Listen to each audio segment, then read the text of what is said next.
how many ways can you actually switch a light? One of the things that electricians, they master is the switching of lights and to get them exactly how, obviously, a customer wants to use it. And this is one of the things that confused the hell out of me at college. I saw it on paper and definitely, you can see how intermediate switching works and two-way switching works. But on site, it was a right pain. On and off. That's actually all a light needs to do. In reality, that's all it was designed to do. But now people want it to come on for a certain amount of time, come on at a certain time maybe, come on at a certain dimness, a certain lux level. There's all different things that people want lights to do these days. There's so many options, even with different colours as well, with corn white, wool white, not just red, yellow, blue and green. And whose job is it to configure all of this lighting switching?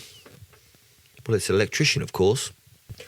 Doorbox stalking for electricians, helping electricians reduce stress, gain back time, and earn more money.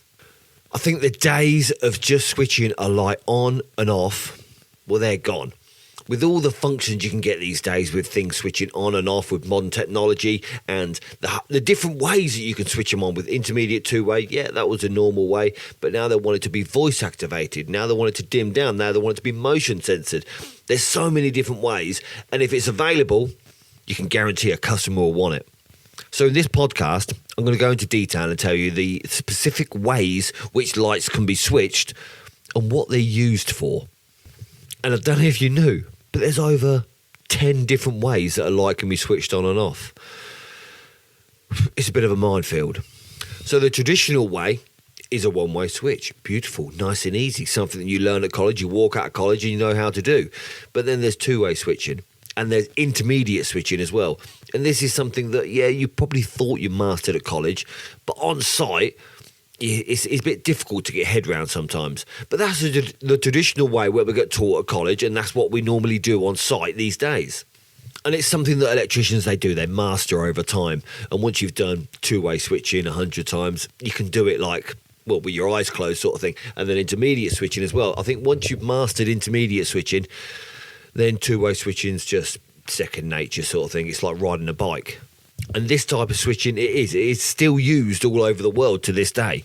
And then in addition to that, people may say, I want them lights dimmed. Well, yes, putting a dimmer switch on a one-way lighting circuit is fantastic. But what if that lighting circuit's two-wayed? I've been caught out with this before, where they say, I want to be able to dim it from one end of the living room, and then I want to dim it from the other end of the living room as well. Well, you can't do that. That's double dimming. However, new technology on the market, you can do it. You can get certain dimmer switches that work with each other. So you can have 2 or 3 dimmer switches that will all do that one light. I am yet to test them out, but the technology's out there. And also you get the common pull cord switch, which if you work in a lot of old houses, people wonder why. There's a switch in the middle of my bedroom. Why? And they ask to just have it taken out. Well, that switch is because when people are laid in bed, they want to switch the light off and they don't want to get up. I think maybe they were lazy back in the day, because these days I don't think a lot of people have a switch by their bed. They have a lamp. And another little random fact that I know about electrical wiring is, the ceiling roses, when you walk into these old houses, the ceiling roses are sort of 1/2 metre away from the window. Why the hell is that? A lot of people say, I don't know why you put that there. It's not like it's easier. Sometimes it's closer to the eave, so you have to get down harder to get to that light. But that light fitting is situated just there because back in the day, they didn't have these curtains that were nice and thick and fancy. So when they put the light closer to the window and someone was getting dressed in that room, you didn't see a silhouette of that person getting undressed. Well, I'm not sure what people got up to back in the day in their room, which they didn't want to see people having a silhouette.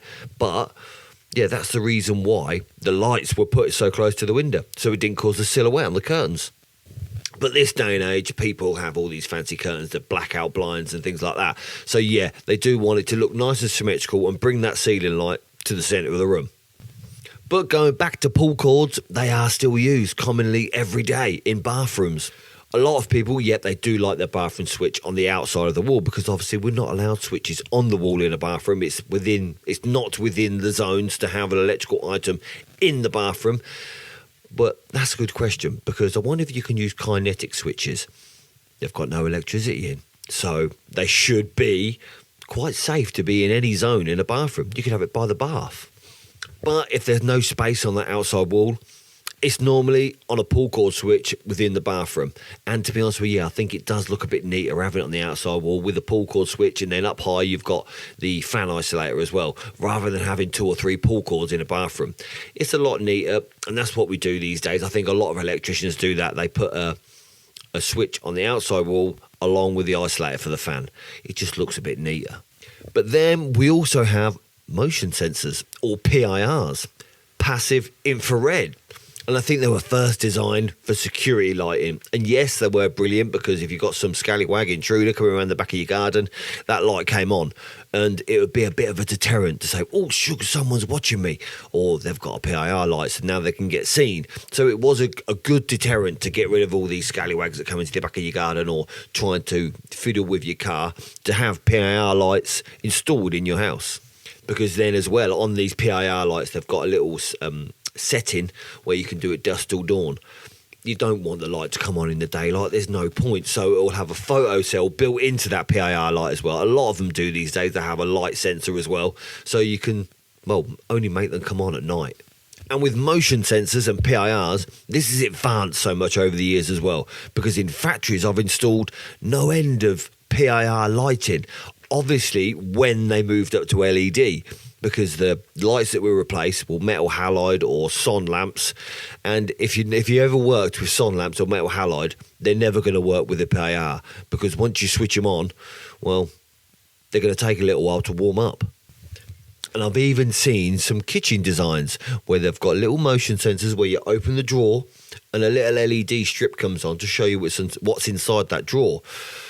Well, in my eyes, if you need a light to see what's inside the drawer, you probably need to clear it out. And then another thing that I've done many times is installed a PIR into a bathroom because the kids leave the light on.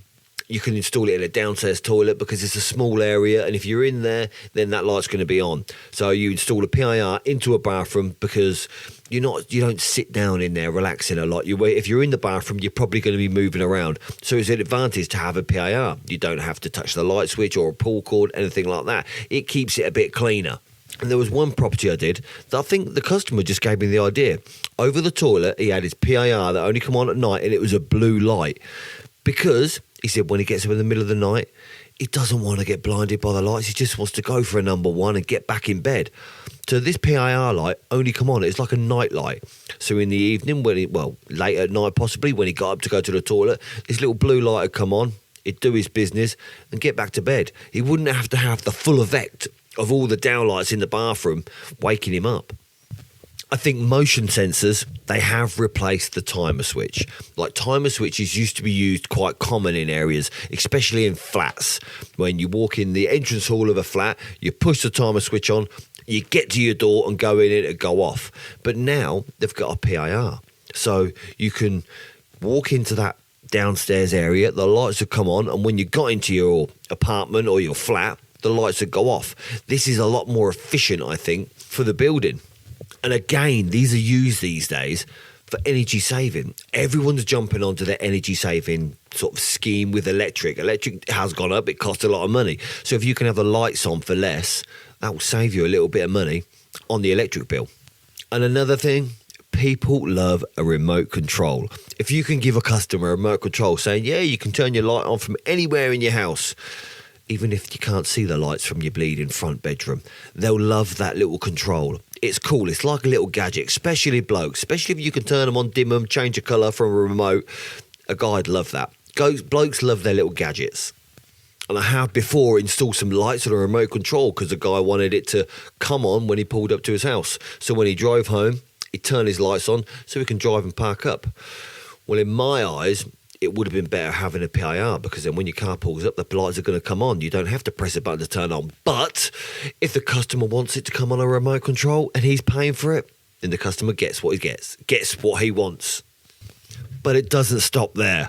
These days, if you install a Wi-Fi or a wireless receiver onto a lighting circuit, it's not just the remote control or the kinetic switch that it does. You don't need a little remote control with a battery in it, because a lot of people sometimes say, my light doesn't work, well, your battery's gone flat, so change your battery in your remote and it'll work again. But these days, you get a kinetic switch. You don't need batteries. It just works on that kinetic receiver. So with that receiver as well, you can also hook it up to an app on your phone.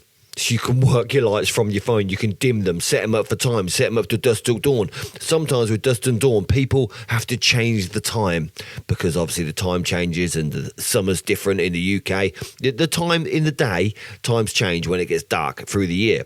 So with a dusk till dawn setting, you don't have to change them times. It will sense that the sun's gone down from the app on your phone, and they'll come on at the certain times that you've set. You can make them come on 2 hours after the sun's gone down, come on for an hour. There's all these different functions you can do. The options are bleeding endless. And then also, you can set it up to be voice controlled, so people can sit there and tell their lights to come on. And if that function's available, people want to use it. I think the only one thing that I haven't installed as yet is a clapper. I'd like to get hold of a clapper where people clap their hands and the lights come on. 2 claps, it dims. 3 claps, it goes off. Something like that would be good. If there is one on the market, someone let me know. I'm going to get one. But smart lighting, it's taken off in a massive way all over the world. I think when it first came out, it was relatively new and a bit of a gadget. And people thought, yep, I can play with it. And some of the new stuff, it didn't last. It was rubbish.